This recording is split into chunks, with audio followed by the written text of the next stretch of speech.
50, 45, there goes Davis. Oh my God! Davis is going to run it all the way back. Auburn's going to win the football game. Auburn's going to win the football game. He ran the missed field goal back. He ran it back 109 yards. They're not going to keep him off the field tonight. Holy cow! Oh my God! Auburn wins. Auburn has won the Iron Bowl. Auburn has won the Iron Bowl in the most unbelievable fashion you will ever see. Welcome in, everyone, to a brand new edition of the Dream Wager, episode 594. Happy Thanksgiving to everyone out there, the ones who celebrate. Kid, how we doing today? I'm gonna be honest, I'm a little tired. It's been a long day. Extra little, extra work. Holiday season, no work tomorrow, so that's good. So a little heavy today on the schedule, but Only other than that, one day off is criminal. Yeah, I wish it was a 4-day weekend, to be honest. But hey, I'll take 2 out of 3. Yeah, 2 out of 3. Take what you can get. But hopefully, it's a great Thanksgiving. Yeah, and hopefully it's a profitable one for us as well. Mm-hmm. So we got the triple header, Thanksgiving Day triple header. We're at least what tomorrow's gonna be. Thanksgiving, good food, hopefully good football, and hopefully a lot of money into our accounts. We also got the Black Friday game as well between the Bears and the Eagles. We release our power rankings as well. No NBA. They took the day off for football. There is 14 college games. I do have 4 games, so I'll give them to you at the end of this show. But okay, we got a massive show, so let's get right into it. Let's recap Monday Night Football. 49ers 20, Panthers 9. You were right about the under. I'll say that. Right about the under, but they do cover it. We get there with our teaser. So officially on week 12, we end 2-2 with the prop and the teaser hitting. But, kid, if you would have told me Brock Purdy threw 3 interceptions and they were still up 10-3 at halftime, I'd be like, nah, the Panthers have to be up. But so looking back at the game, because I told you I was at the Devil game, watching it back the next day, Brock Purdy always seems to throw like these interceptions that look good, where it's like a bang interception, where it's like, oh, like the receiver could have caught that, or it's like a punt, where you kind of change the field position of the game. But yeah, not the best game from Brock Purdy. I mean, both quarterbacks I feel like didn't play. And again, Christian McCaffrey just he puts the team on his back, 89 rushing yards. He had 53, so we get there with another prop. Christian McCaffrey over 45.5 receiving yards. George Kittle went crazy. He just couldn't get into the end zone. Couldn't find the end zone. He had a 25-yard reception as well. Huge game, just couldn't find the end zone. So we got there with the under. We got there minus 7.5. Didn't hit with the player prop of the day. I'll say this. For all the injuries that San Francisco has sustained, Robert Saleh is a good coach. And I feel bad for not having him on the team anymore, because he was the scapegoat for just a bad organization. But for all the injuries, the team was playing fast. They were playing hard. This is a good defense despite all the injuries, and they are still in the thick of things. Yeah, I think Robert Saleh has been doing a hell of a job. I think there's never been a question or any doubt of his coaching abilities as a defensive coordinator. It was just, was it the Jets or was it, the job too big for him in New York? That's what it comes down to. I don't think we question his capabilities of being a defensive head coach. So I think he's doing one hell of a job. Think about it, people. He's down. You can make the case. 2 top 15-ish defensive players, and Fred Warner and Bosa. So 2 all-pro players, and they're still looking pretty good, and they're right now 8-4, 7-4, 8-4. So he's doing one hell of a job. Enough for the game. Both quarterbacks are terrible. This is my thing. Is the 49ers that good where they could overcome and win a game convincingly while Brock Purdy has multiple turnovers and doesn't look good? Or the Panthers are just that bad, and they'll have some good games at home, but on the road they just simply don't show up. So I think it's a mixture of both. I think we both like Carolina. I didn't expect them to at least succeed 6 wins. So right now they're at 6 wins. I don't know, though. It was a bad day, honestly. If you couldn't win or at least be competitive down the stretch, when Brock Purdy threw 3 interceptions in 3 consecutive drives, to me that says something about your team. I understand it's a Monday night game, big stage, but if you can't at least have, like you said, at least a halftime lead after 3 interceptions, what are you doing? So I think we found a lot about the Carolina Panthers and maybe a little bit about the 49ers that they could overcome some of these Brock Purdy turnovers early on. What do I say all the time? I think two things could be true. I think San Francisco is a good team, but I also think the Panthers, to take Cam Newton's word, kind of a fool's gold a little bit, because early on we were like, oh, they're a feisty little team, but at home, on the road, tough environment against a really good defense, even with 3 turnovers. Shout out JC Horn. That was a sick interception. Regardless, they just don't have enough weapons to compete offensively against a good team like the 49ers. So I think both things could be true. 8-4, it's crazy that they're in third place. It's the best division in football right now, the NFC West.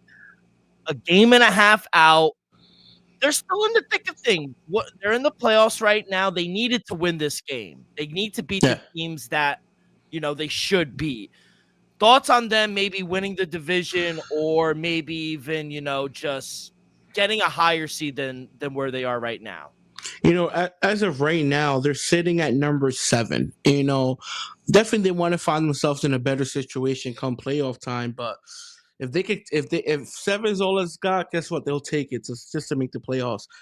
You gotta fight off the Detroit Lions. Detroit Lions are right there behind them at number 8, seed at 7-4. Right now, can you overlap the Green Bay Packers? I'm not sure if they face each other down the stretch. Big game on Thanksgiving though for the Packers. Big game for Thanksgiving.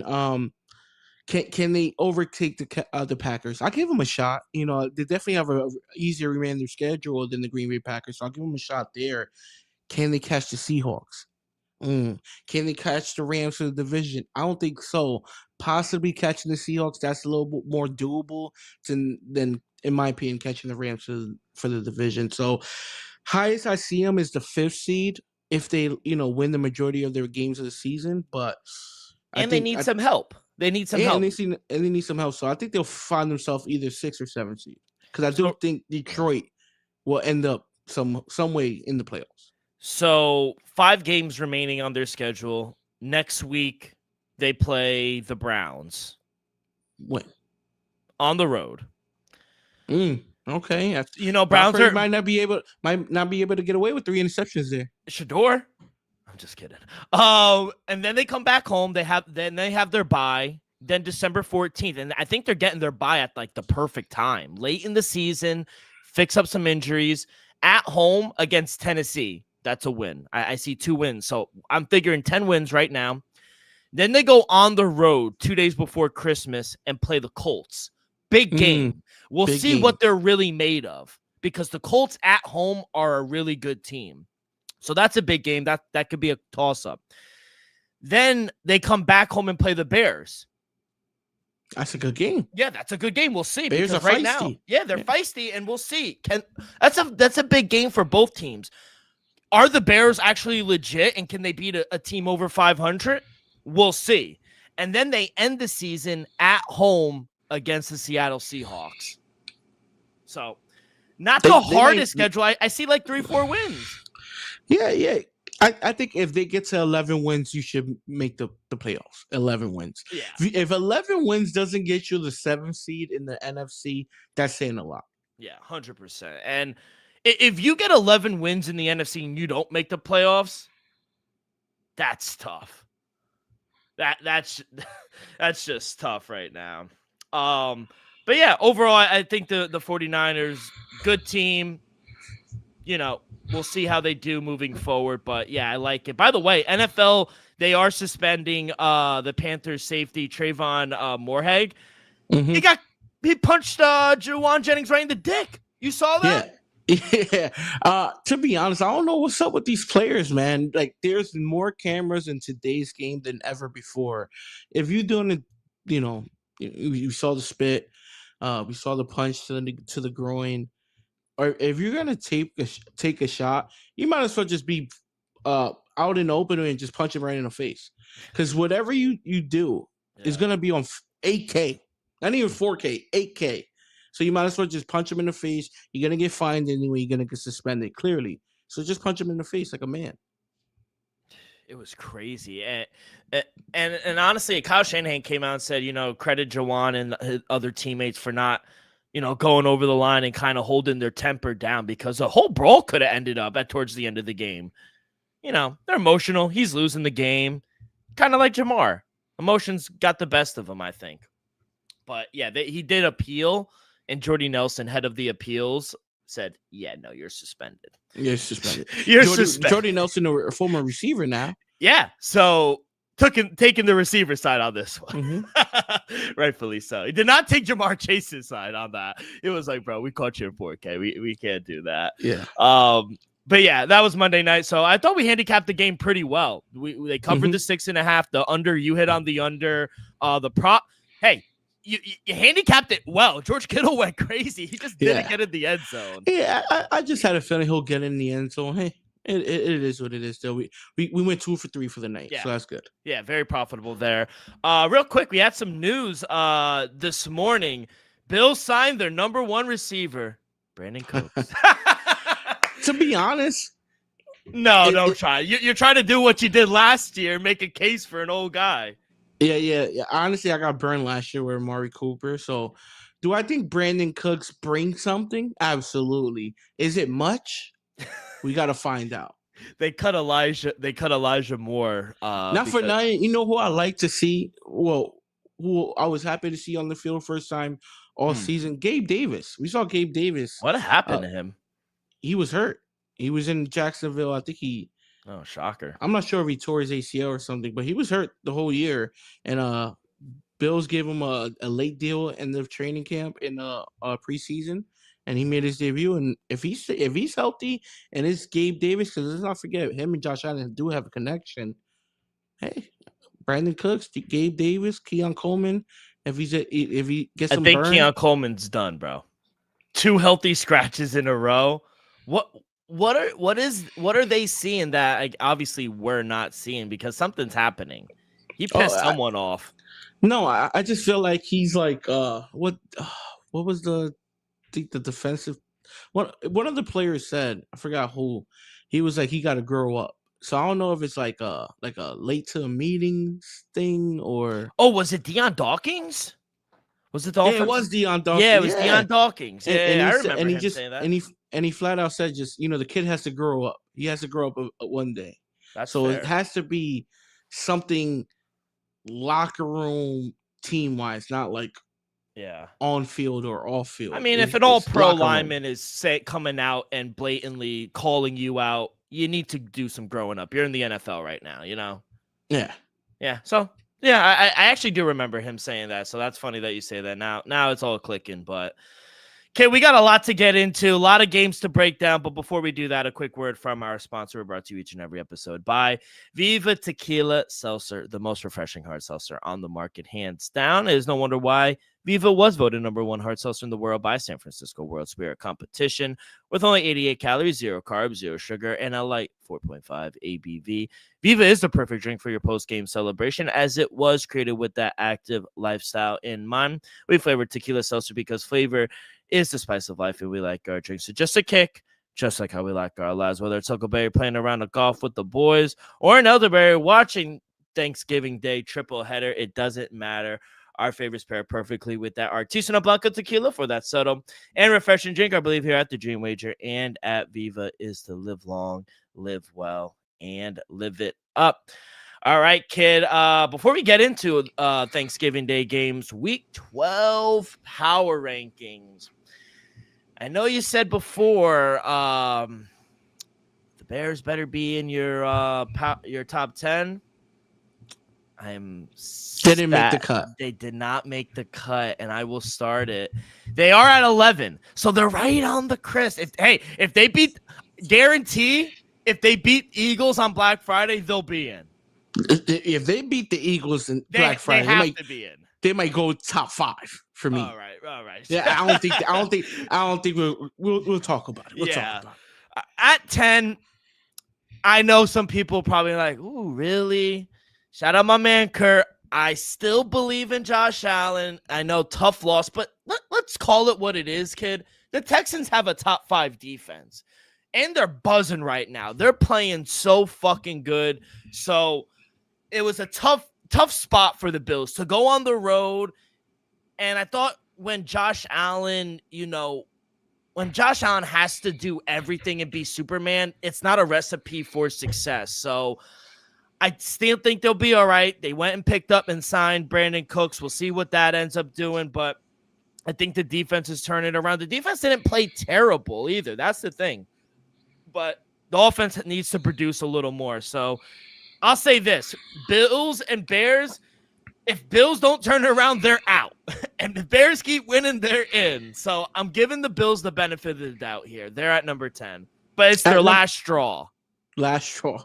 At number 10, had to put him back in my top 10. Give me the San Francisco 49ers. I think with health, I wish, those 2 defensive guys were there, to see what they're really capable of. But now that even with 3 interceptions, now with Brock Purdy being back, George Kittle, we seen the offense flourish a little better. CMC, he leads the league in receptions. I didn't even know that. I just saw that yesterday. So CMC's having one hell of a season. And if George Kittle and these other guys can stay healthy with Brock Purdy, hey, I think that I like the 49ers going forward. Give me the 49ers at number 10. Yeah, they're staying at number 9 for me. Give me the San Francisco 49ers as well. Big win at home. They blew out the Cardinals. It was a tough loss to the Rams a few weeks back, which we both called, but they blew out the Giants. They're a good team. They win the games that they're supposed to. It was a tough one against the Texans, the Buccaneers. I even thought they should have won against Jacksonville. That was a tough loss, but they win the games that they're supposed to. Heck, they even beat the Seahawks in opening week. So they're 1-0 against them.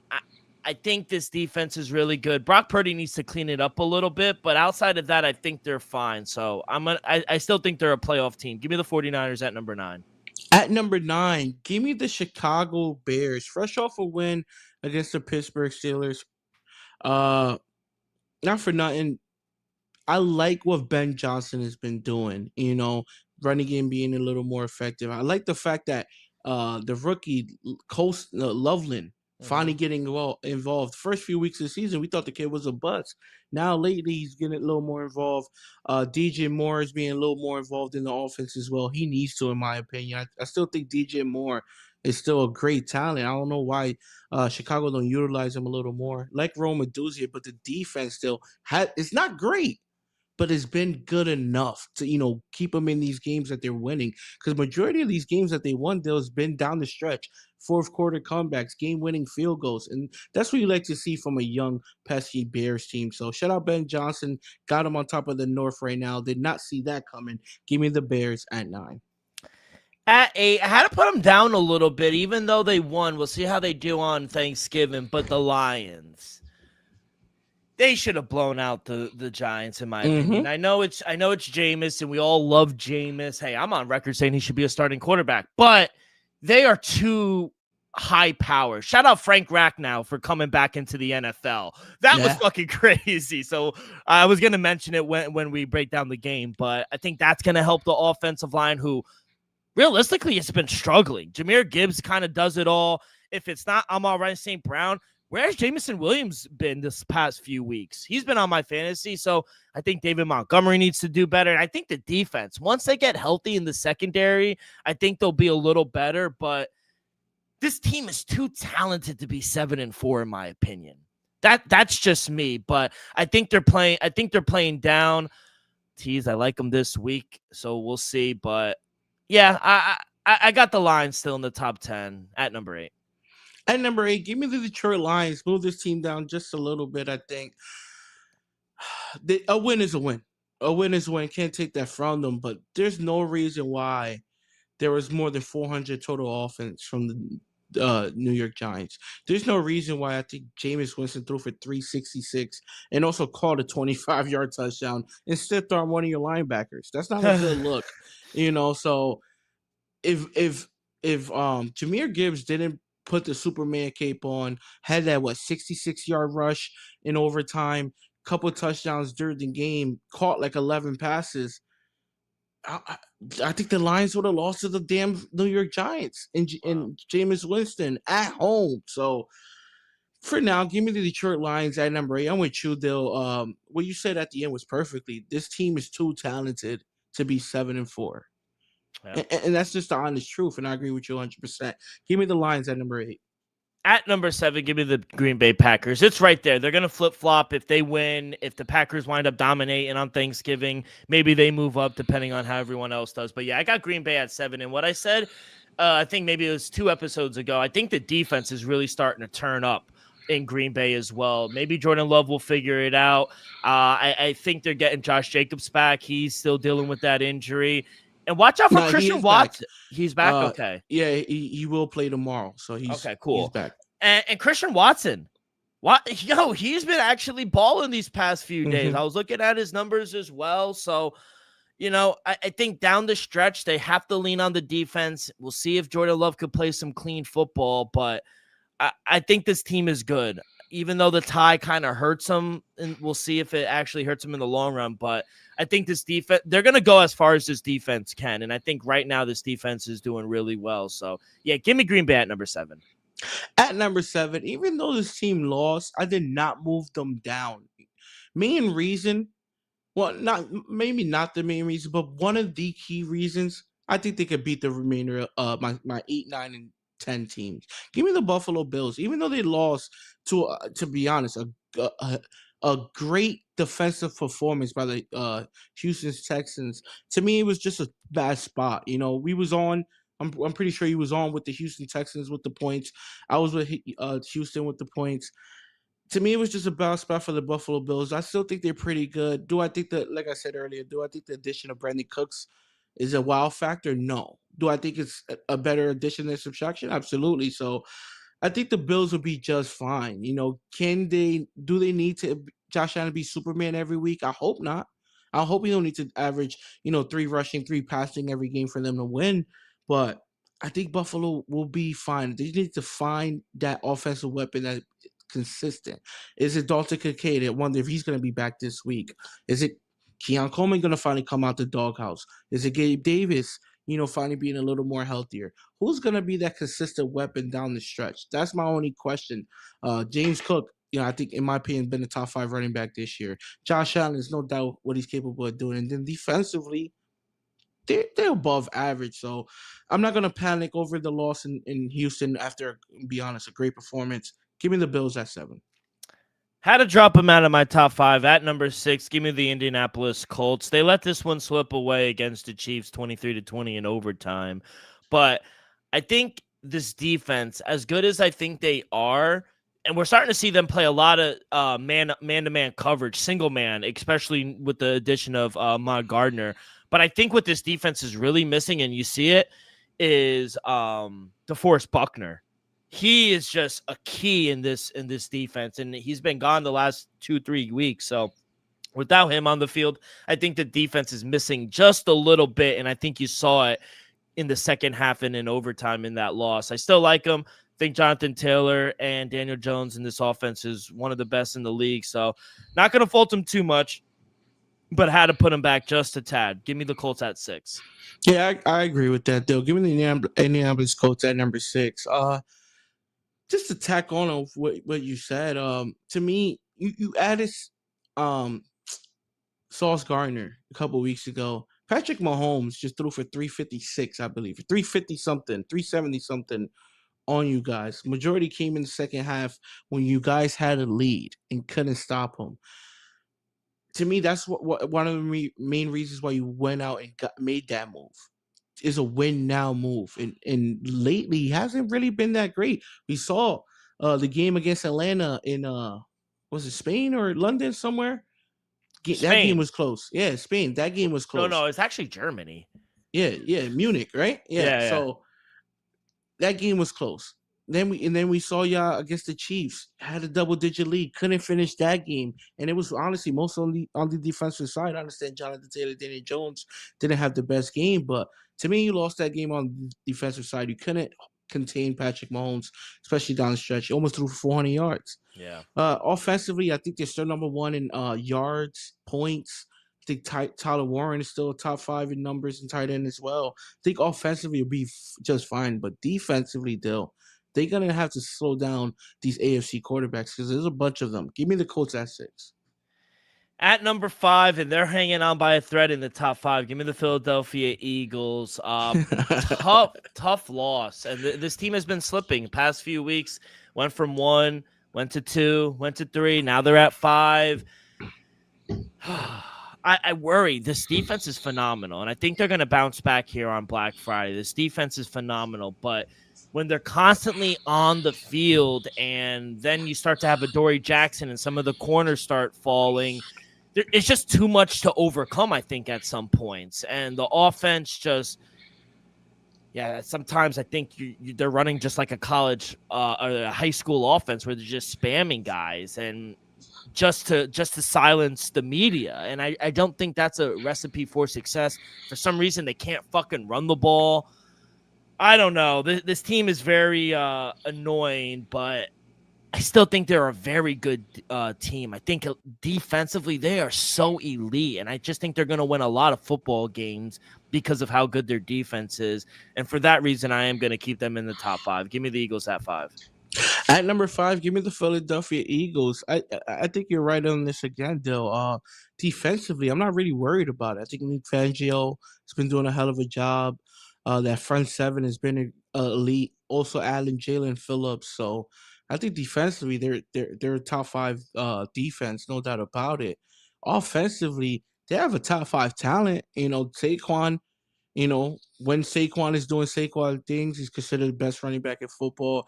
Jalen Hurts, I know it was a huge debate preseason, but no doubt he's a top 10 quarterback, right? And then AJ Brown and Devontae Smith could be the best wide receiver in football. I wouldn't put him there, but some people may argue that. I just don't understand how that offense, because looks so good for a quarter, and then be held scoreless for the remainder 3. Only was able to pick up 1 first down or 2 first downs in the second half, 2 turnovers, missed a field goal. Saquon averaged less than 3 yards rushing.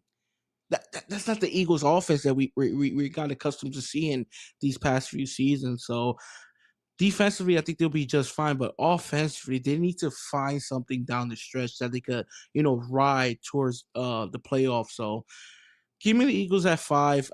I still like them, but something is not there offensively. Yeah, I would agree. At number 4, give me the Seattle Seahawks, 8-3. What really pissed me off is that they allowed the Titans to score in the second half. Yeah. We didn't cover the 13, but this team is so good. I mean, Sam Darnold is playing like a top 10 quarterback this year when he's not playing the Rams. They got a great 1-2 punch. JSN's the best receiver in football. Their defense is phenomenal. And what's really good and why I like backing this team, I think moving forward and into the playoffs, they win on the road, not at home. And they're not going to, depending on what seed they get, I don't think they're going to get too many home games. So if they could go on the road and defense travels, they're going to be able to run the ball. If they're not playing the Rams, I think this team could make a run here. I like Mike McDonald. I think he's a very good coach. And it only took 2 years for his defense to implement already. That's a sign of a good coach. Give me the Seahawks at 4. At number 4, this team was on a bye week, so didn't want to move them up or down. Give me the Denver Broncos. Like I said last week, they showed me something. I was questioning them about their first half offense, and they showed up against the Chiefs. When they needed to the most, they showed up against the big dogs, and they did that. I'm gonna be honest, I'm still not in love with the offense, especially in the first half, but still, it's arguably a top 3 defense. Some people say the best defense in football. Patrick Surtain will be back in roughly 2 weeks, 3 weeks max. They're only gonna get better from there. It's just Campbell Nix be a little, let's just say, magical down the stretch. There's a little injuries. No, the J.K. Dobbins is going to be out for the remainder of the season. Can R.J. Harvey, the rookie, step up and be the lead dog for the rest of the year? It's going to be interesting to see. Like I said, I like Franklin. I like Sutton. Can they find something, not just for fourth quarter, but the entirety of the game and for the remainder of the seasons? They could do that. My dark horse might be true. They'll give me the Broncos at 4. Yeah, at number 3, I have the Denver Broncos. They were on a bye, but they are still elite. And, just like the Seahawks, just like the Eagles, just like the 49ers, I think they're going to go as far as this defense takes them. And this defense is a top 5 defense right now. I do worry about the slow starts. I worry also about the play calling. Is Sean Payton as good as a record that he has in his career? I mean, sometimes does he get too cute for his own good? I worry about that. I'm a believer. I like the emergence of Troy Franklin.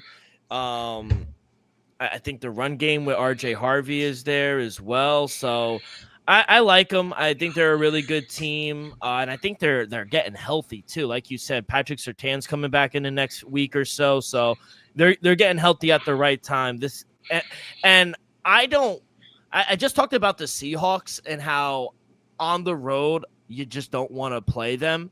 At home, is there many teams in the AFC, maybe outside of your Patriots, you're taking in Mile High against the Broncos?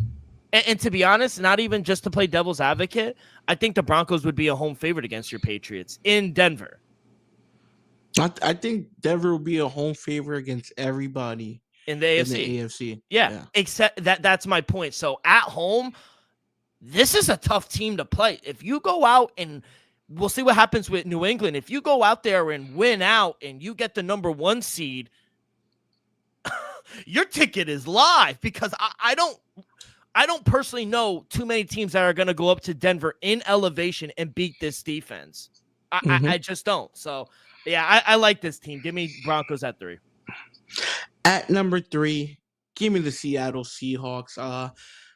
I like this team a lot. Defensively, been a top 5-ish defense all year. Number 1 fantasy defense. JSN has been honest the best wide receiver in football. I like the 2-headed game with Chardonnay and Walker the third. Besides one bad game against the Rams, Sammy D has been everything he was last year on the Minnesota Vikings. What he's able to do with this offense, just take off like that. Like I said, he's been phenomenal. Besides one game at the Rams, so I like this team a lot. I think defensively, they're solid. They could honestly make a deep playoff push if Sammy D can be this good, like we saw all season. Besides the Rams, if he could be this guy throughout the playoffs, still watch out. I think Seattle's that good. We saw how he looked the last 2 games of the season last year. Week 17 and then the playoffs. That if that version of Sammy don't show up and he's this guy for the remainder of the season in playoff time, I'm telling you now, right now, people, watch out for the Seattle Seahawks. Give me the Seahawks at number 3. At number 2, and I won't spend too much on this team. I already know. Give me the Patriots. They just find ways to win. That's why they are a good team. Not their best performance on the road last week, but a win. Never apologize for a win. A win is a win. They go and beat, still a Cincinnati team that is fighting. You could tell they haven't quit.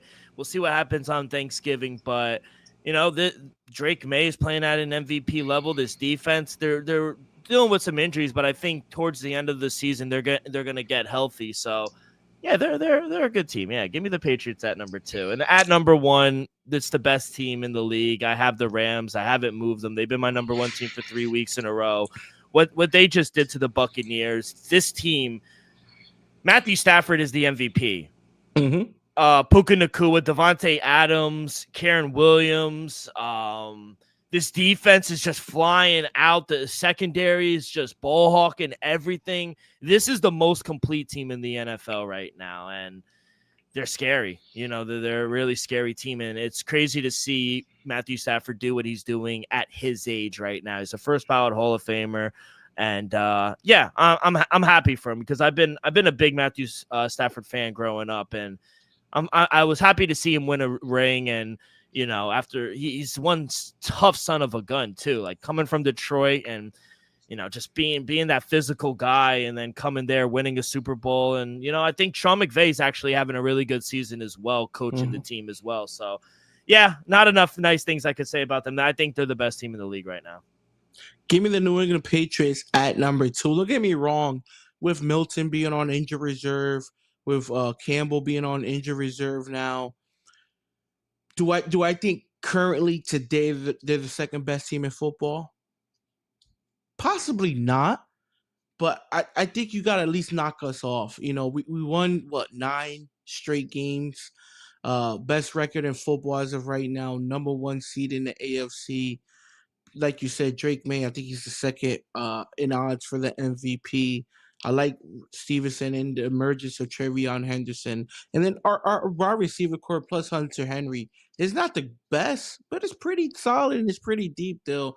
Mike Vrabel's doing one hell of a job. And there's no doubt in my mind, Dill, if Milton and Will Campbell could return before season's end, AFC might have to run through Foxborough. Now, we got blessed with an easy schedule as well. But if those guys come back, let's say week 17, week 16, I'm going to feel really good, Dill, about the AFC and the number 1 seed. Give me the Patriots at number 2. And at number 1, I agree with you. Give me the Los Angeles Rams. Matthew Stafford right now only has 2 interceptions, people, through 12 weeks of the NFL season. He's just playing out of his mind. In my opinion, he should be running away with the MVP. Sean McVay's been doing a hell of a job, and quietly, Dill, that's been the top 10 defense all season long. Jared Verse, my ticket might be live for Defensive Player of the Year, but I think Myles Garrett might have that under control. So I like everything I'm seeing from the Rams. There's no doubt they clearly are the best team in football. All right, so nothing too crazy outside of maybe a little at the bottom, but I think at top, everything is the same. I got the Bears, you got the Packers. Everything else is the same. Yeah, absolutely. Packers are number 11 for me. Okay. I just don't. I like them a lot. It's just I can't get over those 2 back-to-back losses against Arizona and Carolina. That was bad. Maybe a little better of a loss because Carolina's 500, or no? We just saw Carolina lose a game where the quarterback threw 3 interceptions. That's fair, but we just discussed San Francisco's a good team. So it's not like they lost to like the Browns. No, that's fair. But Dill, you know what's the best thing about the statement you just said? The Packers did lose to the Browns. You said it's not like they lost to the Browns. The Packers did. The Packers did lose to the Browns. So thank you so much. Yeah. All right, kid. Let's get into these games. Triple header all day, starting at 1:00. We got a 4:00 game. We got an 8:00 game. Oh, it's gonna be amazing. So, tummy's gonna be full, and there's gonna be football on. Nothing better. And we will start in Motor City, Detroit, hosting the Green Bay Packers. Lions laying 2.5 here at home, -154 on the money line, +130 for the Packers. Total is 48.5. I mean, it seems like you're taking the Lions here. Give me the -2.5 with the home team. Give me the Lions. I think one of the reasons why the Giants were so competitive and honestly caught the Lions off guard a little bit, I think the Lions were looking ahead. I think they had their eyes on Green Bay Packers on Turkey's Day, and the Giants snuck up on them. Give credit to the Giants. I think the Lions are locked and loaded for this game. They know how big this game is on Turkey Day. Give me the Lions. I think Jahmyr Gibbs he definitely won't follow up what he did on Sunday, but still, I think it's going to be hard to stop him. I think Jameis Williams, who's been on and off, I think he will have a pretty good game. Amon-Ra Brown's been special all season long. And not for nothing, Jared Goff hasn't really been, Jared Goff as of last year, but I think he's gonna find some success against his Green Bay defense, where a lot of quarterbacks who's honestly been struggling as of late against that Green Bay defense. I think Jared Goff will have a pretty good day. Give me the Detroit Lions -2.5. Yeah, I'm gonna take the not Green Bay. I'm gonna take the Detroit Lions as well. I liked it earlier at -138 on the money line. I don't mind it's the 2.5 as well. Yes, I know a lot of people are like, yeah, they're coming off a poor performance, against the Giants, but you know what? The Packers had trouble with the Giants 2 weeks ago as well. So I'm not overreacting. That's Jameis. That is the Jameis effect. So I'm not going to overreact to what I saw last week. I'm not going to pay attention to week 1 where the Green Bay Packers kind of beat down the Lions pretty bad. Yeah. So there have been a lot of football played since then. And I just think the last couple of weeks kind of show you that Green Bay, to your point earlier, has been sliding a little bit. So I think Detroit, they're going to come back home. I think they're going to take advantage here, especially with the team, looking since week 1, looking for this revenge spot. So I like Detroit here. This was a tough one, but Lions at home, second divisional matchup. I think by a field goal, I think they should win. The Lions are 8-3 ATS in their last 11 games where they're favored. And, the Lions have gotten the best of the Packers in 3 of the last 4 and 6 of their last 8 matchups. So they have owned the Packers as of late. They've also won 3 of the last 4 at home versus the Packers. I think this is a good revenge spot. So, yeah, give me the give me the Detroit Lions. Also, I forgot to mention, I teased it, but 4-time Pro Bowl. I did not put this on my bingo card today, but Pro Bowl center Frank Ragnow is coming out of retirement. He's going to return to the Lions. His first chance to play with Detroit will come next Thursday versus the Cowboys. Adam Schefter said it's unlikely, but they said they're targeting December 14th versus the Rams. But I guess this is a really good improvement to the offensive line, though. Nah, definitely gonna be a huge help. In I think July when he retired, early August, it sent the panic in Detroit. So definitely gonna be a huge upgrade with the offensive line is definitely not as good as it was last year. So definitely a huge upgrade right there for the Detroit Lions incoming. What about props? I have 2 in this game for Detroit and Green Bay. The first one is Jahmyr Gibbs over 4.5 receptions. You could get that at even money. He's coming off 11 catches last week versus the Giants in that monster game. He also had 5 in Philly against another really good defense. He had 3 in week 1. I think he should be fine here. He actually had 10 in week 1 versus first Green Bay. So 4.5. And Green Bay, they ranked 25th against running backs out of the backfield. So I do think he'll have some dink and dunk, some screens, and I think he could get 5 catches. So I'm going to go 4.5 receptions. Do you have any props? Yeah, I like Christian Watson. Like you said, he's been having a pretty good season since he's been coming back from injury. And I do think Green Bay is going to be needing to pass the ball because I do think Detroit is going to run up the score. So give me Christian Watson over 54.5 receiving yards. He's at -120. So shop around, see if you can get a little better number, see if you can get that -110. But I think Christian Watson has to be involved heavily if Green Bay wants to walk out victorious.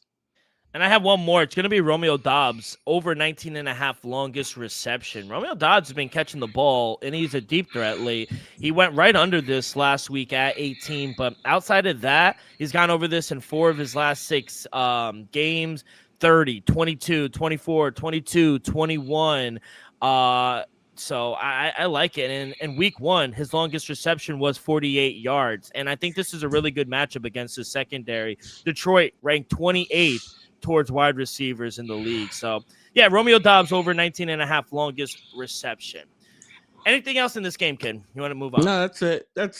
All right, let's go to 4 o'clock window, 4:30 actually, and we will head to Jerry World, where the Cowboys are hosting the Kansas City Chiefs. Chiefs laying 3.5 here on the road, -180 on the money line, +150 for the boys. Total is 52.5. What are we feeling here? Can the Chiefs make it 2 in a row? I don't know, man. The Chiefs just had a great comeback win against the Indianapolis Colts at home.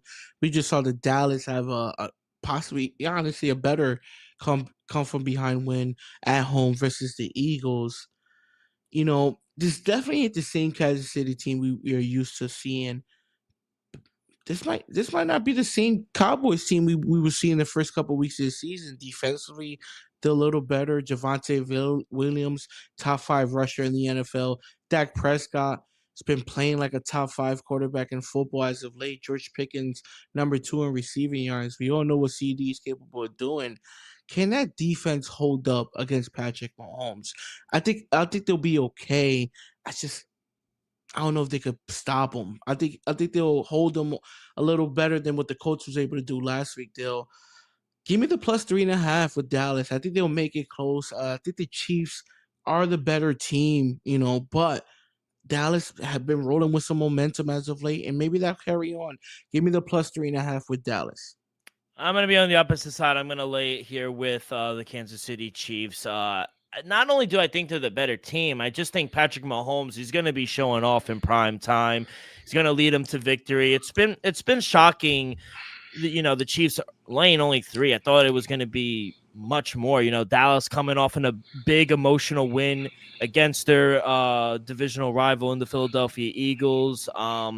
So, I think this is a perfect letdown spot for them. And if the Chiefs didn't need this game, I would agree with you. Maybe Dallas could cover here, but this is a business trip here for the Chiefs. I think they show up, they take care of business, they get the win. I think 3 is I would have made the game like 4.5, 5. But Dallas's defense, yeah, they've gotten better the past few weeks, but I'll take my chances here. Mahomes against his secondary, I think he's going to torch them. So I think this is a massive game for them. They can't afford more losses. So, I think desperation. I'm going to take Kansas City here. I'm going to lay the 3 here with the Chiefs. Any props here for this game?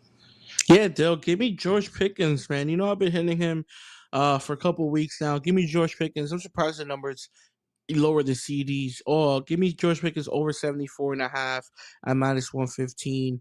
He's averaging more than 80 yards per game this season. Not for that.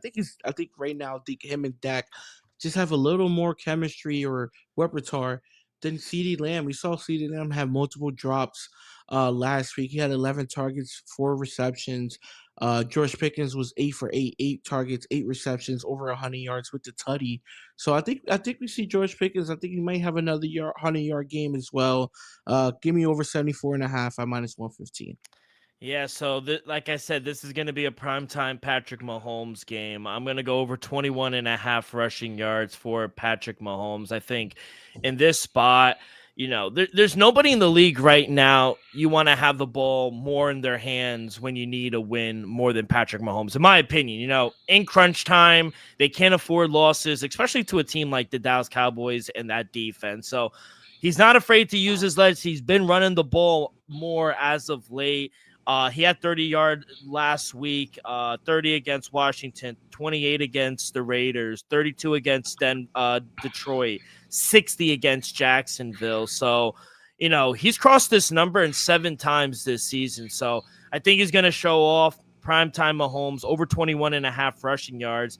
And you said it earlier, his passing yards. 270, or I got 260.5 over at Bet365. 260.5 is a ridiculous number. He just threw for 352. He did 276 against a top 5 defense in Detroit. And this is an amazing matchup against this bad secondary. Dallas ranked 31st in the league against wide receivers and quarterbacks. So This is a great spot for him. I think Rashid Rice, Xavier Worthy, I like those numbers over. I just think he's going to have a huge game. He's averaging 271. So 260.5 I got earlier today. It's too low. Give me Patrick Mahomes over 260.5 passing yards. I like it though. I said, threw for 350 last week. It's crazy. at Jerry World, people tend to show up and ball out. I like that deal a lot. Take it away. My fault. Yeah, no, you're good. I appreciate that.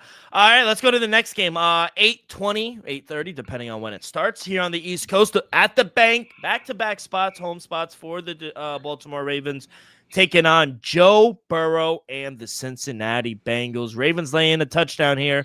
-7 at home, -350 on the money line, +280 for the Bengals. Total is 51.5. What do you like here?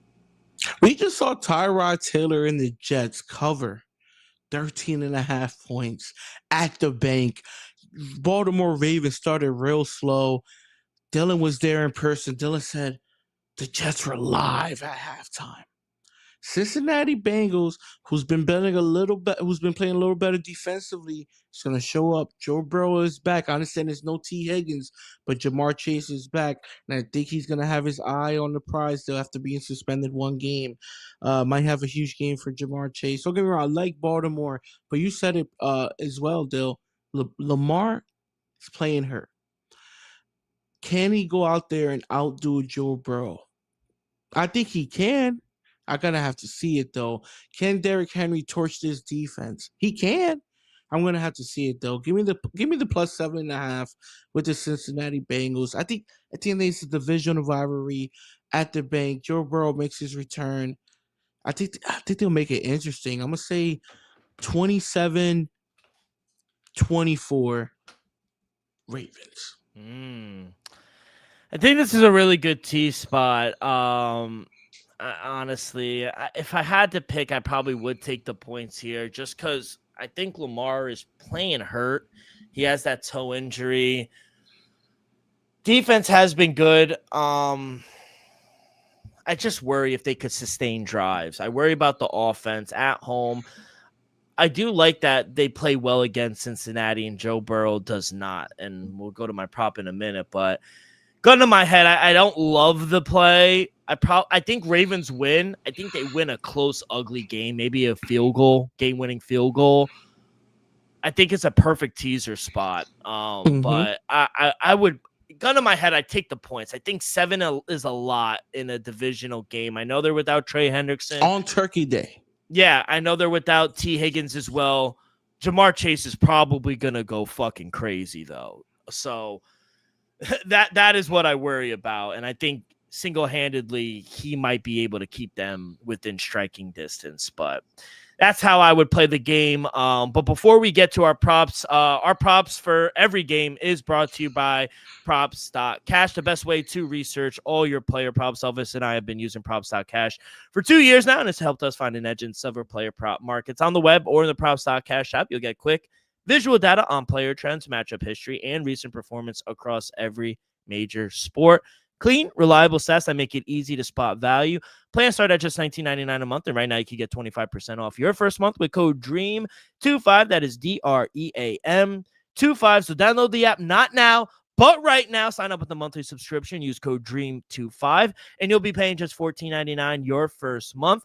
Level up your prop research today at Props.Cash.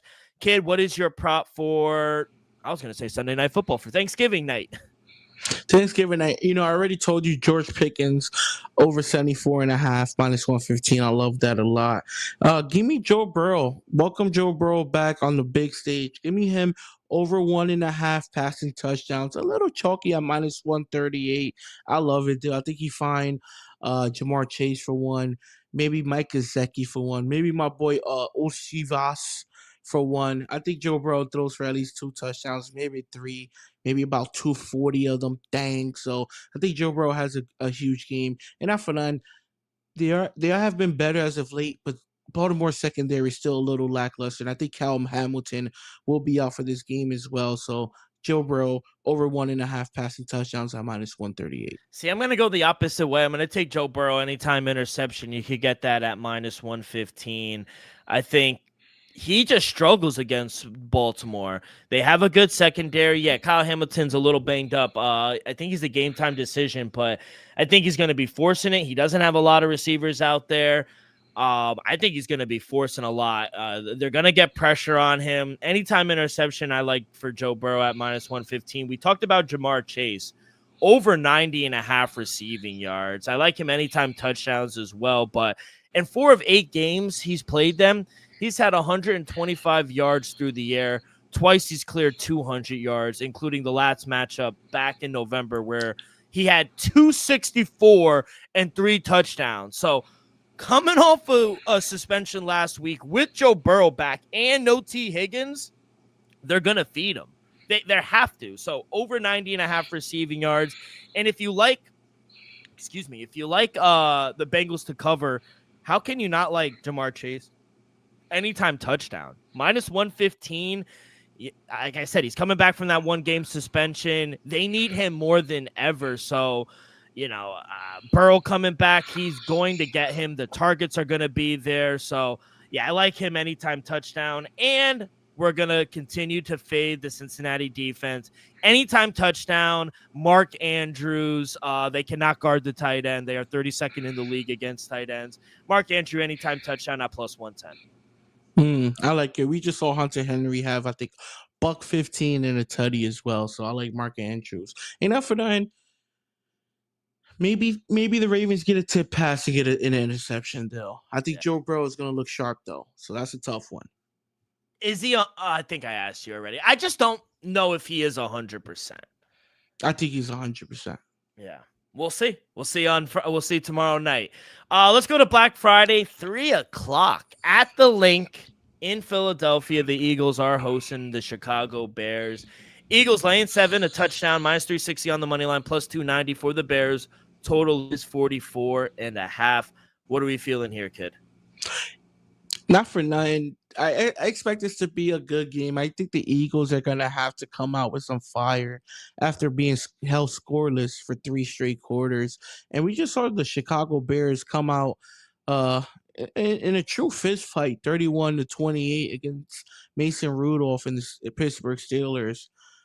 One thing I could say is the Chicago Bears are going to fight. Are they going to win? I'm not too sure about that, but they will fight. They'll give me the Bears. Give me the +7.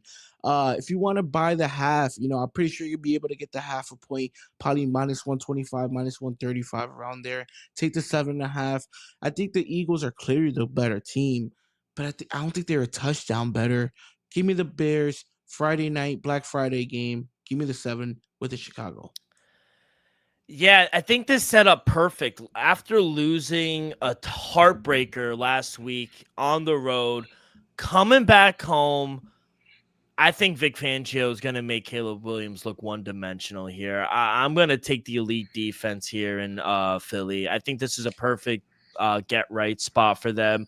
I still think the Bears are a flawed team, and I like the Eagles. I think they're a good team. Yes, I worry about the offense, but I trust the defense a little more than I do the Bears offense right now. So I think Vic Fangio is going to have the boys playing. I think they're going to try to make Caleb Williams in that offense a little one-dimensional here. So, yeah, give me the Eagles. I'll lay the 7. I also think this is a great teaser spot to get them down because I think the Eagles win here. Prop for this game, what do you like? This was a little tough, but I think with that defense, I think Caleb's going to have to make some plays with his arms and his legs still. Give me over 21.5 rushing yards for Caleb Williams.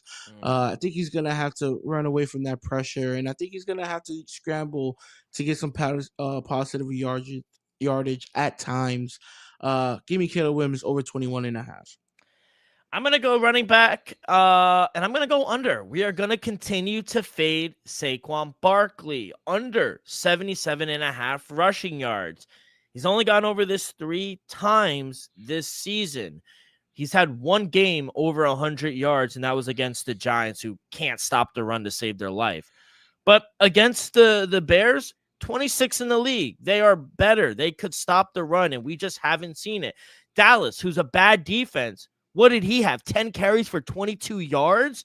We are going to continue to fade them. They cannot run the ball. Something is wrong with them running the ball. 77.5 is too high. We're going to fade Saquon here. Give me under 77.5 rushing yards for Barkley. You like that one or no? Not for nothing, though. He's been struggling. He's been struggling. We saw his numbers. I think he's averaging less than 66 yards per game this season. So I He's like averaging that, though. 62 and a half yards per game this year. Look, it went down. It went down even more. So yeah, I like that, though. For me, I'm gonna just end it off. I think, like you said earlier, I think some of these games are good teaser spots. I'm gonna give you a two-way teaser, 6 point at -134. Give me the Dallas Cowboys, sees them up to +9.5, and give me the Cincinnati Bengals to +13. Like I said, I think both games will be interesting. I think Dallas Cowboys has a little momentum on this side right now. Give me Dallas to +9.5, Bengals to +13 at -134. Now I was gonna ask you because we did give you guys a teaser or promise you a teaser. Can I tease during the week as well, or no? Do you want it strictly for this episode? I will say at least do 2 teams this episode, and then 1 Sunday, like you did last. You did Yeah. So that's what 2 I have. Sunday slate, and then 49ers Monday. Yeah. All right. So perfect. That's perfect because I am going to do the Philadelphia Eagles down to -1. I think they win the game. I'm a 99% chance or sure they'll win the game. By 7, I'm like 55% sure. So yeah, I'll say Chicago covers. yeah, so I like them down to -1. Like I said, I think the Ravens win on a walk-off field goal. I like them down to -1. And then we're gonna go Sunday, 1:00 slate. We love to fade the Tennessee Titans. I know they fought a little feisty here, but Jacksonville's starting to play a little better football here. I know they went into overtime. If fucking Trevor Lawrence, should I trust Trevor Lawrence? Because I hate him, and he's addicted to throwing. He's addicted to throwing interceptions. You know what? Scratch that, because I hate him. Let's. Yeah. No. Yeah. Let's Yeah. we're gonna tease the Broncos through 0 at +0.5. They just have to win outright. Coming off the bye against the Redskins, still dealing with injuries. We don't know if Jalen Daniels is gonna play. Sunday night football, prime time, Bo Nix. Oh, I'm asking you to win. I got that. So -1 Philly, -1 Ravens, +0.5 for the Broncos at +140. Okay. Thoughts? I was going to take the Patriots down to -1.5 against the Giants. I'm telling you right now, for next EP, the Patriots are one of the – and there's only 2 teams on it. The Patriots are one. Oh, bro, if you don't get the 2-teamer this week, I have you're 2 cursed. chances. Yeah. I have 2 chances at it at that. So we go 1-1 this week. I'm happy. The rare chance of you not being able to get it for 2 times. What a fucking stat. All right, kid. Like I said, no NBA here. Wasn't there a fight the other day? It was John Morant and Klay No, I Thompson. saw that. That was join a while. each other. That was a while ago. Hold up. Let me find it because wait, did Detroit? Hold on, let me check. It was Wendell Carter, Andrew Reese's boyfriend, and he squared up with Andre Drummond yesterday. Oh shit! You saw that? Oh, and the Celtics beat the Pistons in the group play. Wow. Duh. And we covered against y'all bum asses by a half. No, you didn't. Plus 13.5. Well, depending what you got.